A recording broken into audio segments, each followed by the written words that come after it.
everyone. Welcome back to the White Coat Club. My name is Lindsay, and I have Nicole here with me today. And we're going to be talking about the additional information section. Should you complete it, and what should you discuss? Before we get started, don't forget to like and subscribe for more BSMD and med school admissions content. All right, Nicole, first, let's establish what is the additional information section? So the additional information section is something that's on the Common App, it's on the Coalition app, it's on some other applications as well, where it's giving students the opportunity to talk more about themselves with additional information. Everyone kind of has their own little description of what that could entail, which we'll, break down, but essentially it's just somewhere to put extra item in writing form. It's not an upload, but in writing form. Yeah, and it's important for students as we're addressing this is to look at each particular prompt and read it carefully because Nicole and I were looking at them beforehand and kind of talking about how some of them are a lot more open. So for example, the Common App says, do you wish to provide details of circumstances or qualifications reflected in the application? Whereas the Coalition, we were thinking sounded a little bit more broad where it says, take a moment to review what you've shared so far and use this space to provide any additional information that you feel is important for admissions counselors to know about you, your story, your accomplishments, or your challenges. Whereas the UC, I think, is probably one of the more restrictive ones because they literally only want you to talk about your academic history. And they literally say, use this space only if you want to describe anything that you have not had, that you have not had the opportunity to include elsewhere in this section. So it should be like a break in attendance, poor grades in a particular course or year, specific information about your school environment or policies that affect your academic record or choices for classes. So honestly, a lot of the advice that we'll give could vary based on school to school and prompt to prompt. So read Yeah. carefully. And where you're applying as well. I know MIT's, they list it as optional. They even say, a lot of students will likely leave this blank because they're just looking for a significant piece of information that wouldn't already be on the application anywhere else. So it just depends, but we do get this question so often of, should I fill it out? Should I fill it out? Should I fill it out? And should I fill it out is kind of hard, I think. Yeah. Because it's, well, what would you, my follow-up to that with students is, well, what would you say if you were going to fill it out? So we kind of wrote some topics down that we wanted to kind of go over of, should I talk about this, or would that be something that we recommend? It, maybe don't use that space for that specific topic. Because just should I fill it out is kind of vague and it just depends. Yes. It so depends. So to start off, one of the things that we always want to make sure of is you shouldn't talk about a topic that school specifically is already going to be asking you about. So a lot of our students apply to BSMD programs where they're already asking you a ton of questions about your extracurriculars, about your leadership, about why you want the major that you want. So if you have something that you want to share, maybe it's not best for a school that is already asking you all of those details.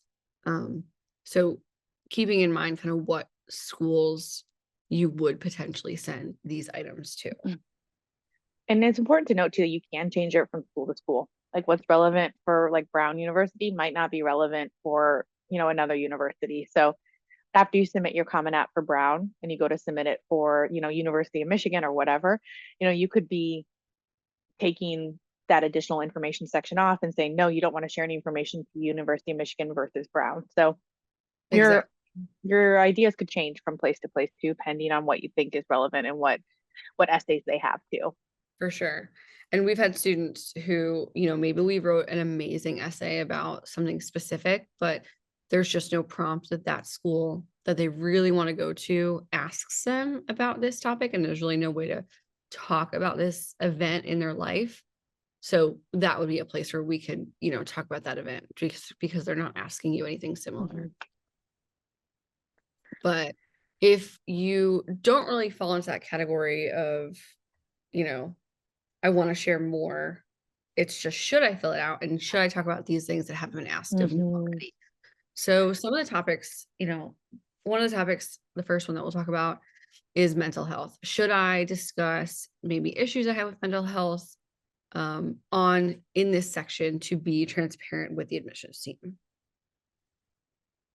That's always a tough question to answer in kind of generically, because I feel like it is something that you shouldn't decide this on your own in general. Like you should always run it by like a counselor or like a trusted teacher before you submit, just because you don't want to like raise more questions than you're answering with your additional information section. Because of course, like admissions officers want to make sure that, they have the resources to help students. So it's not necessarily that you shouldn't talk about mental health issues, but we just want to make sure that, you are answering questions and kind of showing your growth throughout the process, if that makes sense. Like it is okay to talk about it, I think, but we don't want you to be a red flag to admissions officers.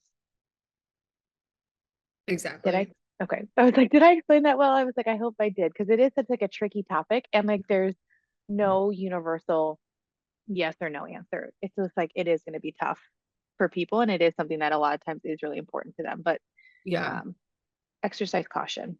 absolutely. I like that exercise caution. I think it kind of goes in with I would use that same advice for our next topic as well. Um, Hmm. talking about identity or preferences and things like that. A lot of students will ask about that and want to talk about that, which is absolutely okay. But again, it's not so much what you're saying, it's how you're saying it as well. So always review with, like Lindsay said, a trusted teacher or a counselor before you're submitting something that with like a weight behind it like that. And I would probably be like, especially mental health and identity, maybe be like more to the point with those and make it less of a story and just more of like, here's like the important information that I want to tell you. So Yeah. don't necessarily treat it as an additional essay, but like an additional chance to tell information. Hmm. Like just keep it factual versus Hmm. anecdotal. Yeah, Yeah. And this is also a place, it's not necessarily a place where you have to do that same kind of format of a formal essay. It can absolutely be a little bit more abstract or direct. definitely. I actually just helped a girl with the MIT essay, and we did it in like bullet point form. Mm-hmm. Because she wanted to, for the MIT essay, it is a little bit more broad as we were talking about. And so she's got kind of like a very clear like idea of where she wants to go in the future and like has like a nonprofit plan that she's like already set up. And so through like her like kind of 4-step plan that she has, she really wanted to share that with MIT. And so we went back and forth on if it was even appropriate. And ultimately it was something that she really wanted to do. So we included it. And, it just made more sense not to have it in essay Hmm. form, but to kind of have like, here's kind of like my action steps and things like that, so that the school could get an idea of what she's already done and what her future plans are too. So it definitely did not follow the normal format. Now, another one that I have had kids try to use the additional information section for is like talking about a B, like the one B that you got because of a teacher, like, that brought your 4.0 GPA down, or, something along those lines. And a lot of the times they want to talk about it because, maybe they had a tough teacher, and like if they had had a different teacher that was way easier, they would have gotten the A.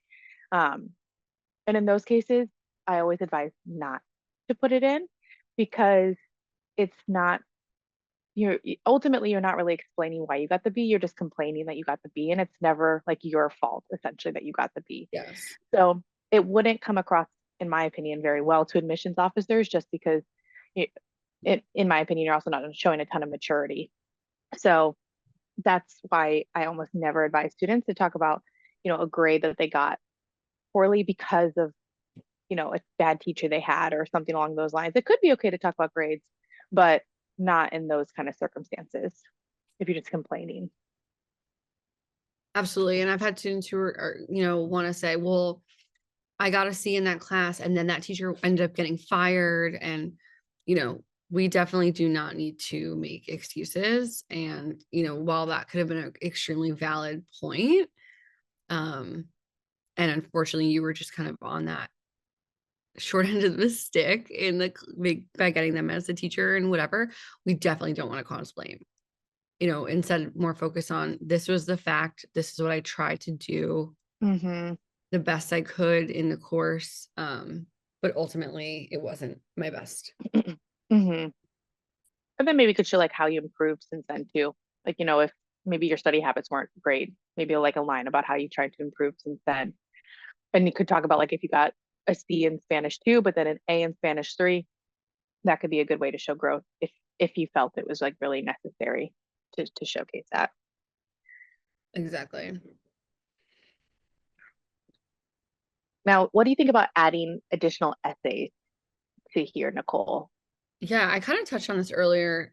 If you wrote an amazing essay that you really, really love, and it really talks about a passion of yours or a time that you showed leadership that you think is super important to you, that a specific school doesn't ask about, there's nowhere else to put that for that school, I think it's okay.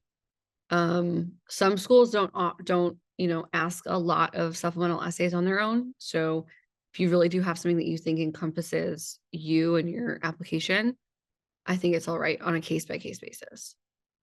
Especially if you haven't talked about it anywhere else. And I know you said that, but I'm going to Mhm. reiterate it again because the Yes. people in the back, if you already talked about it somewhere else, you do not need to put it again here. Yes. It's additional information only. Additional. Brand new additional information. Yep. So that's kind of the goal, hopefully, for those types of things. So yeah, you don't necessarily want to use it as an additional essay, unless you have once again kind of that purpose. Yeah. Similar with the next one, more resume items. So everyone always worries about, for the Common App specifically, you can only put 10 activities. How am I only Hmm. supposed to choose 10? Can I put the rest of them in my additional information section? Um, what do you think of that? I do case by case basis too. And I've had some kids who will like sometimes want to like paste their whole resume in there, a link to it. And usually what I say for those is like, does it add a ton more detail? Because we only get 150 characters to describe each activity. And if you've been like, you started a nonprofit and you did a ton of workshops and like, you have partnered with a ton of different organizations to do a lot of like super impactful things. 150 characters is just like not going to cut it. And so maybe it does make sense to like add a little bit of context to your resume items. Now, if you're just kind of had like low level involvement in the clubs that you want to include, like if you had 5 additional clubs that you attended monthly meetings and stuff but weren't really all that heavily involved, in my opinion it probably would not be worth it to add additional resume items because it doesn't necessarily show us that much more about you, but then other than the fact that you like attended a meeting once a month. Yeah. I like your idea of if you have something on there already. So we do talk about my non-for-profit, but I only have 150 characters and I need to add more to really explain the depth of it. Hmm. I think that's okay. But yeah, Hmm. I don't think you should start adding your kind of B list of resume items Yeah. to Yeah. And that. definitely don't paste it in like your whole resume if Yeah. like you're not adding anything additional to it. Like if everything is just like a copy and paste from like the Common App the Common App activity list section anyway, then like there's no point in wasting their time. Missions officers don't spend a ton of time on your applications in general. So like everything you give to them should serve like a purpose. Hmm.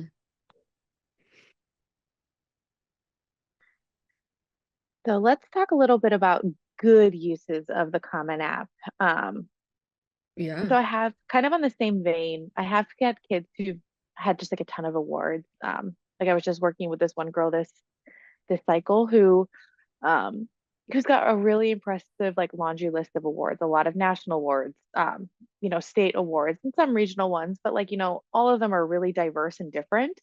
So like, she's got some for science fair, some for poetry, some for leadership, honestly, just like everything under the sun. And it's hard to use like just the 5 awards and the additional information to really get the scope of everything that she's done.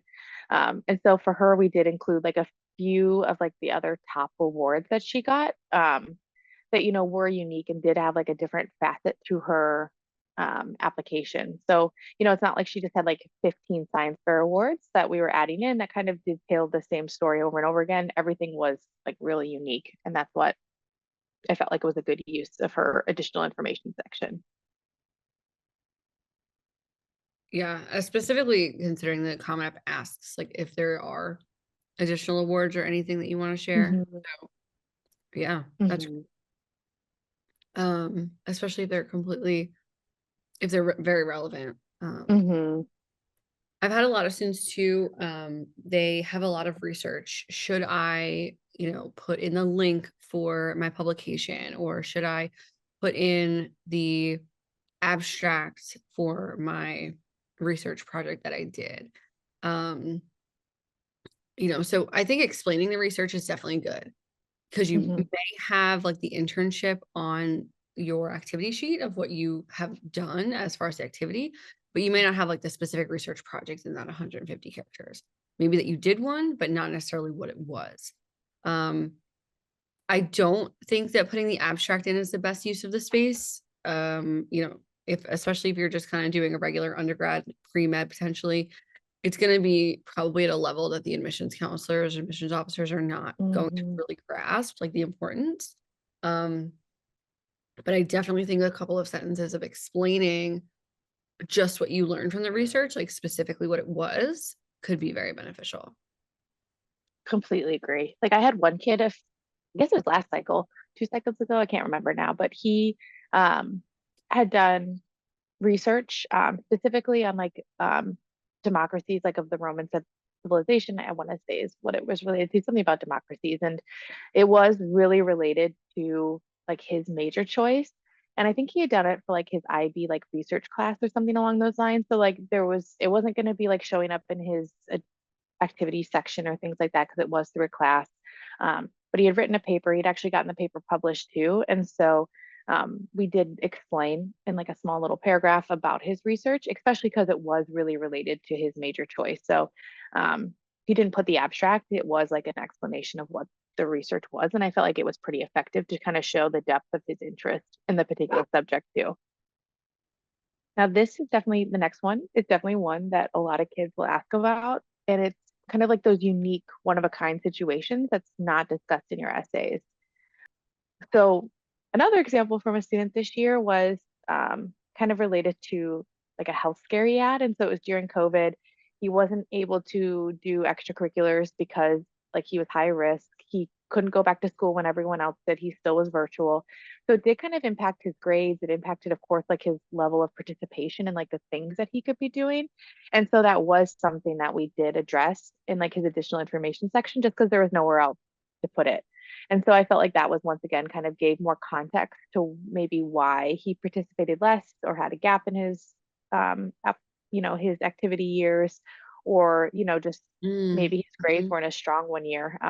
So that it added some good context to who he was. Yeah, talking about the gap makes sense. If you were in a specific club or a sport for 2 years and you took a year off, that would definitely be something to explain. Hmm. Yeah. Um, and like other just circumstances that, someone else wouldn't necessarily have, and it wouldn't really be anywhere that you've written anything about. Again, if you've written about it, don't write it. But if you were maybe raised by someone other than your parents, if there was a health tragedy in your family recently that, or even, over the last 4 years that kind of impacted maybe your grades or your participation in extracurriculars, and or my parents were going through chemotherapy, so I was not able to join any clubs in ninth grade because I didn't have a ride after school, things like that. Hmm. um just kind of a one-off situation that is unique to just you.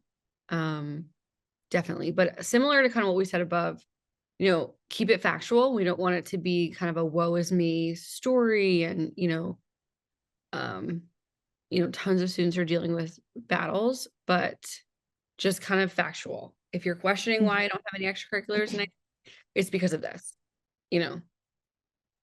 Completely agree. Explain, don't complain. It's Yes. like I think really should be the mantra for the the Common App and all additional information sections.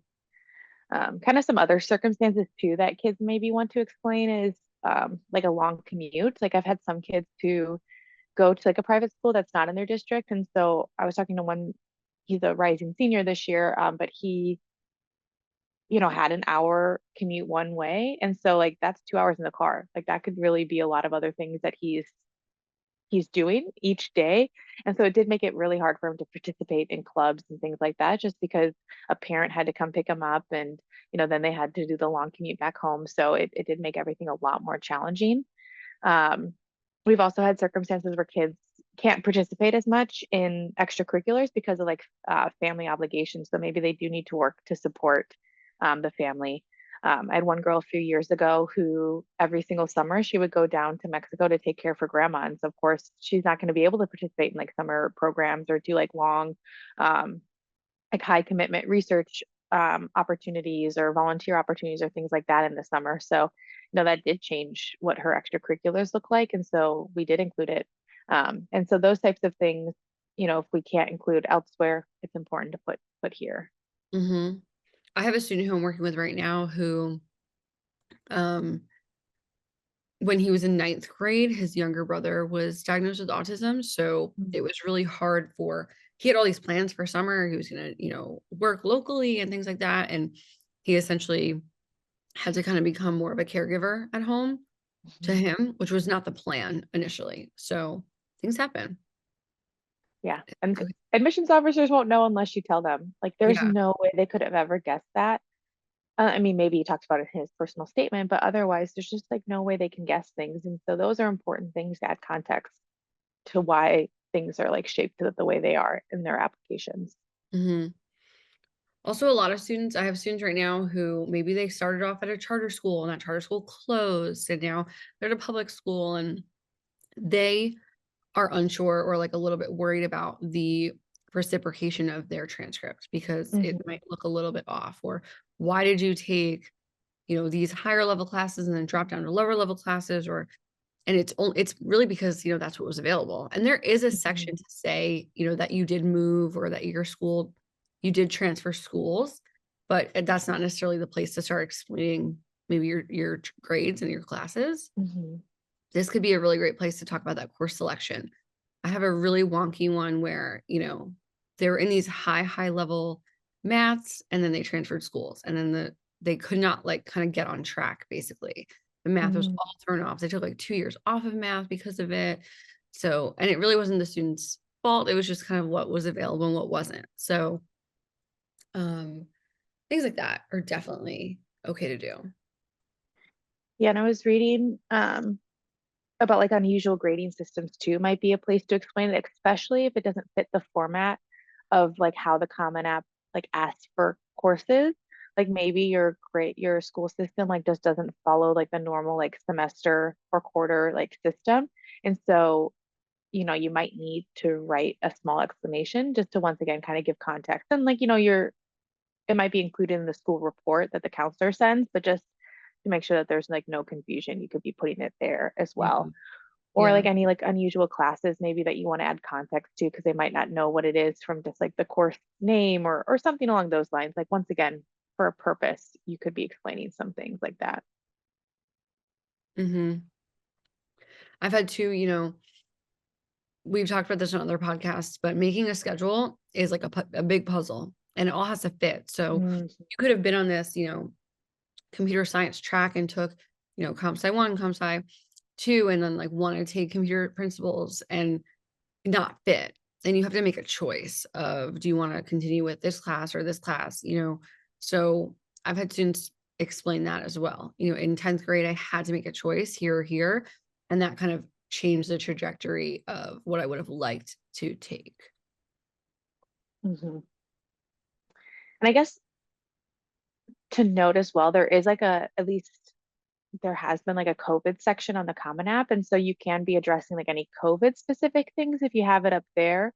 And then like if there was any disruption, I feel like by now, like our rising seniors, I think that they shouldn't have been too affected. Maybe their freshman year, I can't remember. But who knows how long that section will be on there for. But you can also utilize that if it remains. Definitely. And then Anything? Oh, go for it. another thought that I had that we didn't have in our notes, you know, some students, we go back and forth. Should I fill it out? Should I not fill it out? And then a lot of times they'll come back and say, I just feel like I have to write something. Hmm. Or is it suicide if I don't put anything in here? Yeah, And kind of what are our thoughts maybe there? Just like talking students kind of into what they should do. I think you should definitely get a second opinion from probably most of these too to decide like if it's actually worthwhile. Because I have had both students and parents who are like absolutely adamant that they need to include like the explanation of the B, for example.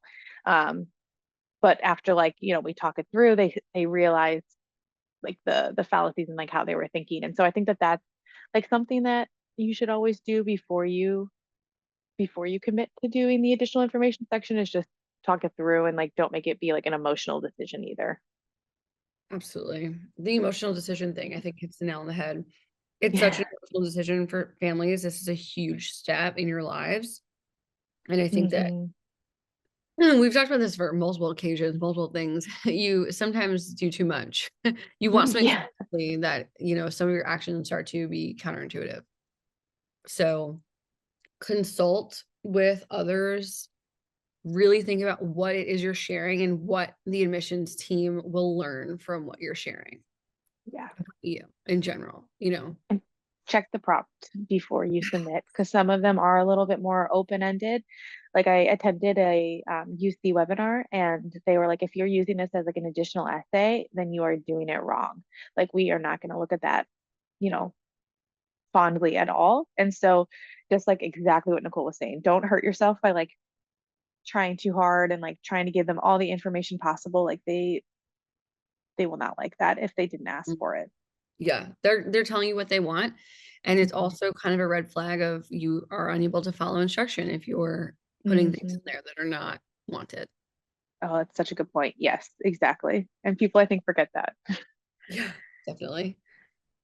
What percentage of your students do you think use the additional information section? Hmm. I feel like maybe 40% to 50% do. I was thinking like 30 to 40%. Yeah, yeah. I think 40s for me is a little bit more accurate. Mm-hmm. Because I feel like some do have like these circumstances that they need to describe. Sometimes it is about research. Occasionally they are linking to their research too, if they want to. So like I wouldn't say, because I think on the Common App you get like 650 words. I don't think I've ever had a student who's used even close to 650 words. I would say most are like in the 100 to 200 kind of realm. Um, just And because most they're, are yeah, oh, sorry. oh, go for it. No, go for it. Most are only sharing one thing. So if you have Mm-hmm. multiple things like on this list of I could talk about this, I could talk about this, I would not, start to layer it on. Mm-hmm.